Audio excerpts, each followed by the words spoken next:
L'évolution de cet instrument, le violoncelle, à partir de 1650, va se faire d'une façon assez intéressante, puisqu'il est encore associé ou concurrent de la basse de viol. Ça veut dire finalement qu'il a un rôle de basse, c'est-à-dire de fondamentaux. C'est lui qui donne les notes graves du discours. Et ce discours va évoluer à un moment très très vite, grâce à un compositeur que tout le monde connaît, qui s'appelle Jean-Sébastien Bach, qui va écrire pour cet instrument le violoncelle et non plus la viole de gambe ou la basse de viol. C'est 6 suites de Bach, avec ce premier prélude que tout le monde connaît, sans doute, qui a servi de publicité à la marque Mercedes pendant un certain temps, ce prélude de Bach.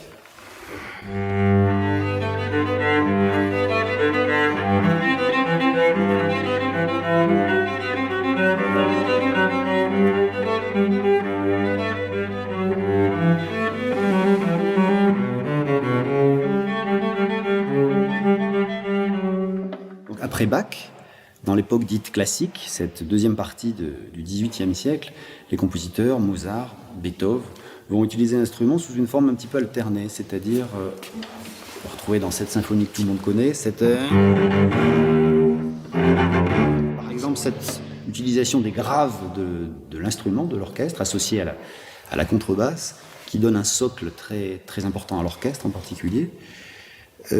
Et donc il va y avoir dans le répertoire orchestral une alternance très importante de ces modes de jeu, des fondamentaux, on pourrait dire, du répertoire, avec des chants vraiment qui vont sortir de l'orchestre et qui vont faire de l'instrument, du violoncelle, un instrument soliste à part entière.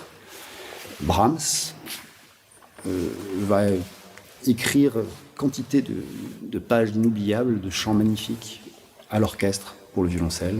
Celle-ci, par exemple.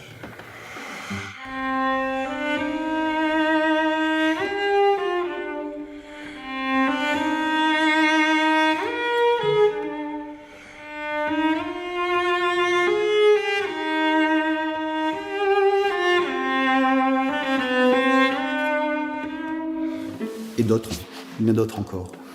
On peut dire qu'à partir de cette époque, et en particulier des débuts du romantisme, le violoncelle va devenir un instrument qui va commencer à faire jeu égal avec le violon. De très grands compositeurs, presque tous, vont écrire des pièces pour solistes pour cet instrument qui devient presque, on pourrait dire, l'instrument romantique à part entière.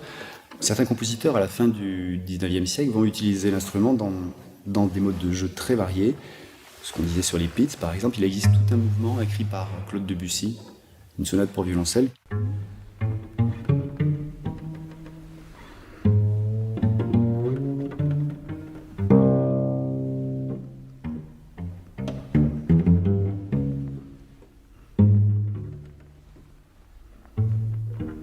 Qui va utiliser ce mode de jeu et d'autres encore.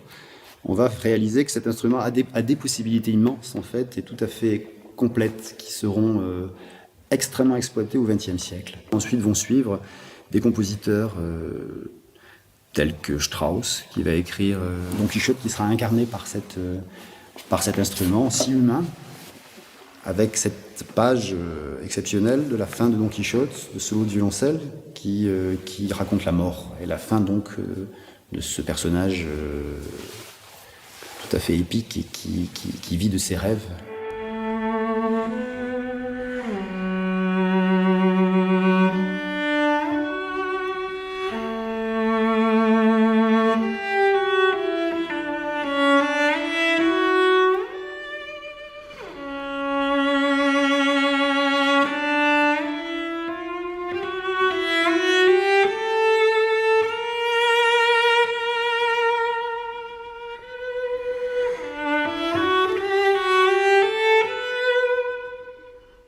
Peut-être une des pages qui finalement utilise le mieux l'instrument, c'est-à-dire dans toutes ces tessitures et dans ce romantisme et cette capacité à chanter qu'a vraiment cet instrument, grâce sans doute à cette tessiture très large de possibilités de la voix humaine, mais aussi à ce son très chaud, très, très charnel qui le caractérise.